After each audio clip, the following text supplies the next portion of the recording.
Yeah, I mean, I love. I've had a really amazing time making the Bill and Ted films, and to do Face the Music was a really special opportunity. Not one that I thought might happen. It took a lot, over 8 years to get the film made. But it was. I was really excited about the chance to work with Alex again and to reprise the role, especially with something so unique as reprising a role 30 years later. Um, yeah, that doesn't happen very often, and so it was cool to have that experience.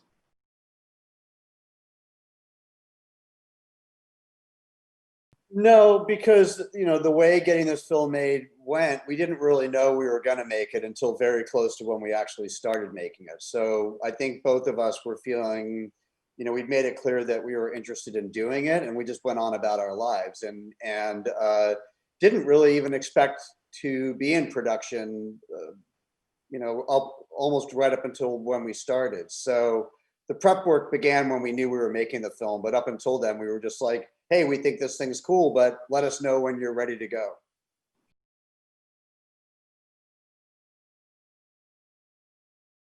Yeah, I mean, I guess what would be Bill and Ted be like with the wonderful, amazing artists? Like, what if Willem Dafoe and Daniel Day-Lewis played Bill and Ted?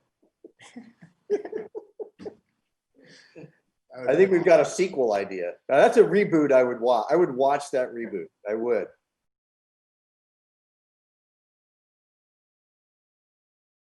I think that look, I don't think anyone knows what makes something infectious or stay in the culture. It has to just have certain things that sparks the audience in a way. I think for us, for me, the scripts, the characters that Chris Matheson and Solomon created they're very fun to play. They're very fun to this dialogue that's extremely well written.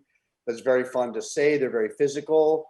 Keanu and I like working together. There's an aspect of physicality between us and sort of finishing each other's sentences, and I think that's fun. Certainly fun for us to play, and hopefully that transfers to the audience. So, and then they always create really interesting ensembles of other cast around Bill and Ted, and so I think the worlds are that the writers, it really starts with them, that they build are kind of fun gymnasiums for everyone to play in.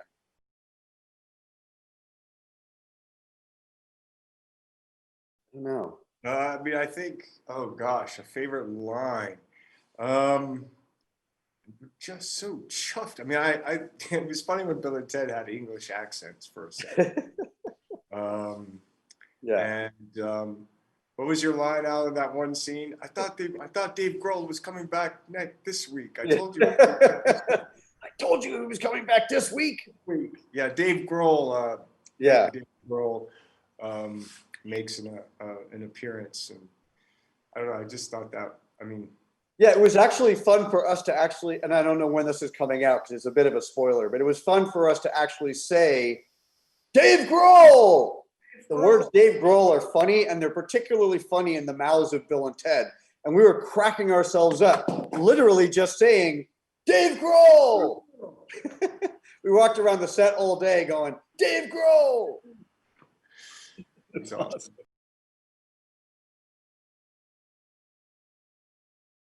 I think he's had the responsibilities of a family and the relationships with his wife and his daughter, and with his friendship, with Bill and his family. And I think he's grown up he didn't know about the pressures of growing up as a kid, and now he's experienced those, and I think it's weighing on him that there's a part of Ted that feels like he's letting people down, and I think, and it's only because he cares, and so that was one of the developments for the character.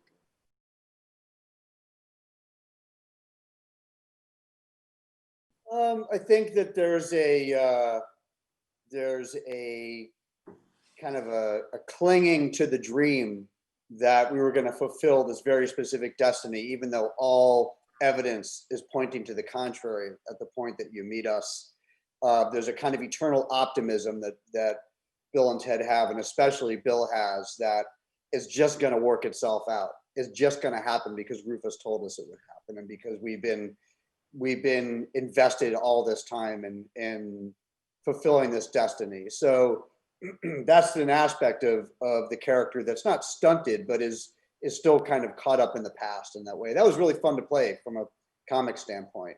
You know, being stuck on something is a fun thing to play.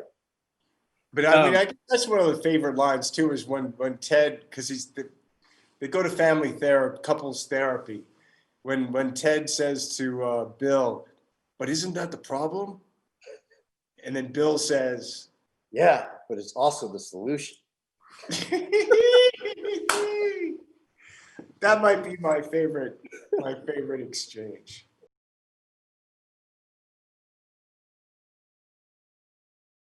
From a thespian standpoint, I just want to like solve this whole like Shakespeare question. Did Shakespeare write the plays? Was it, you know, Edward de Vere? Like, what's going on here? Who wrote them, for God's sake? And I know that there was a group of people who wrote some of the plays, but the tragedies have a singular perspective and voice. So I'm going to go back in the past, and I'm just going to answer the Shakespeare question. I just want to see King Lear done back in that era. So like I'm down, like Keanu can like be backstage figuring that out. I just want to be like in the front row having some mead and so a mutton leg and watching some King Lear. Herbage. I mean, how amazing would that be to see those actors? Anyway, yes. Wild Stallions! Let's rock! 世界中を虜にしたワイルドスタリオンズ。しかしその興奮は時代とともに冷めていき One, two, three, four.